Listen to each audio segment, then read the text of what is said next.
21வது நாளின் சிந்தனைகள். இயேசுவின் மூலம் நம் வாழ்வில் ஆளுகை செய்வது, ததும்பி நிறைகிற பரிபூர்ண வாழ்க்கையை வாழ்வது. ரோமர் 5:17 இப்படி பார்க்கிறோம். அல்லாமலும் ஒருவனுடைய மீறுதலினாலே அந்த ஒருவன் மூலமாய் மரணம் ஆண்டு கொண்டிருக்க, கிருபையின் பரிபூரணத்தையும் நீதியாகிய ஈவின் பரிபூரணத்தையும் பெறுகிறவர்கள் இயேசு கிறிஸ்து என்னும் ஒருவராலே ஜீவனை அடைந்து ஜீவனை ஆழ்வார்கள் என்பது அதிக நிச்சயமாமே. அதை இன்னொரு மொழிபெயர்ப்பு இப்படி சொல்றது: ஒரு காலத்துல மரணம் நம்மை அதன் பிடியிலே வைத்திருந்தது. ஒரே மனிதனின் தவறு காரணமாக மரணம் மனித குலத்தின் மேல் ராஜாவாக ஆட்சி செய்தது. ஆனால் இப்போது நாம் எவ்வளவு அதிகமாக கிருபையின் பிடியில் இருக்கிறோம். வாழ்வின் ராஜாக்களாக ஆட்சி செய்து ஒரே இயேசுவான மேசியாவில் பரிபூர்ண நீதியின் வரத்தின் மூலம் நமது ராஜ சுதந்திரத்தை அனுபவித்து வருகிறோம். ஆமேன், ஆமேன். இந்த ஜீவனிலே ஆளுகை செய்வது என்பது நீ ஜனங்களை ஆளுகை செய்வதாக அர்த்தமல்ல. நீ ஜீவனிலே, இந்த வாழ்க்கையில நீ ஆட்சி செய்வது என்றால் பணம் உன்னை ஆளுகை செய்யாமல் நீ பணத்தை ஆளுகை செய்வதாக அர்த்தம். உறவு முறைகள் உன்னை கையாளவோ கட்டுப்படுத்தவோ இல்லாமல், ஆனால் உனக்கு இருக்கிற உறவு பயணத்திலே ஏற்றத்தாழ்வுகளின் மத்தியிலே நீ அருமையாய் கடந்து செல்வது. தேவனை மகிமைப்படுத்துகிற வகையிலே இவைகளை பயன்படுத்துவது. தேவன் நம்மை வாழ்க்கையில, நம்ம ஒவ்வொரு வாழ்க்கையிலும் உண்மையிலேயே அரசாள ஆட்சி செய்ய அழைத்திருக்கிறார். இயேசுவுடன் நமக்கு இருக்கிற உறவை எடுத்து காட்டுகிற, விளக்குகிற முக்கியமான விஷயங்கள்ல இதுவும் ஒன்று. இது நீங்க ஜீவனை ஆளுகை செய்யும் போது மற்றவர்களை இயேசுவின் இடத்துல ஈர்க்கும். உங்கள் ஒளி, இயேசு சொன்னார், உங்கள் ஒளி மனிதர்கள் முன் பிரகாசிக்கட்டும், அப்போதுதான் அவர்கள் உங்கள் நற்செய்திகளை கண்டு பரலோகத்தில் இருக்கிற உங்கள் பிதாவை மகிமைப்படுத்துவார்கள் என்று சொன்னார். அதுதான் விசுவாசிகளுக்காக குறிக்கப்பட்டிருக்கிற வாழ்க்கை. நாம் செய்வது உண்மையிலேயே தேவனை குறித்து ஜனங்களிடத்திலே ஒரு பசியை தூண்டும் வகையில் வாழ செய்யும். மற்றவர்கள் நம்மை பாராட்டுவதனால அல்ல, உண்மையிலேயே நம்ம வாழ்க்கை அவர்களை கர்த்தரிடத்தில் ஈர்ப்பதுதான் நம்ம வாழ்க்கையில ஆளுகை செய்வது என்பது.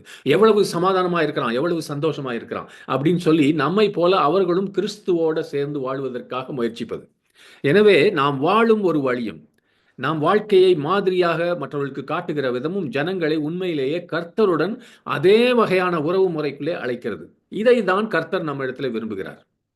இன்றைக்கு இந்த தியானம் நம்ம ஆளுகை செய்கிறது, ஜீவனிலே அபரிமிதமான வாழ்க்கையை வாழ்வது என்பதை குறித்து ஒரு சிறிய சுவையை தான் நான் உங்களுக்கு காட்டுகிறேன். இந்த வருகிற ஞாயிற்றுக்கிழமை சபை ஆராதனையில விரிவாக விளக்க இருக்கிறேன். யோவான் 10வது அதிகாரத்தில் 9லிருந்து 10வது வசனத்தில், நானே வாசல். இயேசு சொன்னார், என் வழியாக ஒருவன் உள்ளே பிரவேசித்தால் அவன் ரட்சிக்கப்படுவான். அவன் உள்ளும் வெளியும் சென்று மேய்ச்சலை கண்டடைவான்.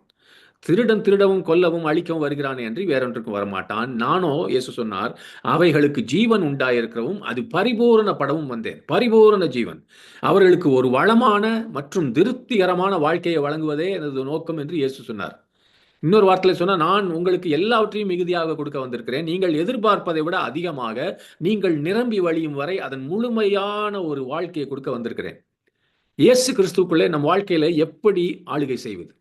நம்முடைய சூழ்நிலைகள் மேல் நாம் ஆட்சி செய்கிறோம். நமது பலவீனங்கள் மேல், நமது பயங்கள் மேல், கவலைகள் மேல் நாம் ஆட்சி செய்வது. எதிரியின் மேல் ஆட்சி செய்து அவனை ஜெயிப்பது.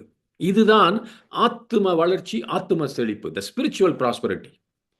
நேற்று கூட பார்த்தோம், நம் மனது இயேசு கிறிஸ்துவிலே நிலைத்திருந்தால் புத்தி கெட்டாத சமாதானத்திலே வாழ்வது தான் நம்ம ஜீவனிலே வாழ்வது, ஆட்சி செய்வது என்று அர்த்தம்.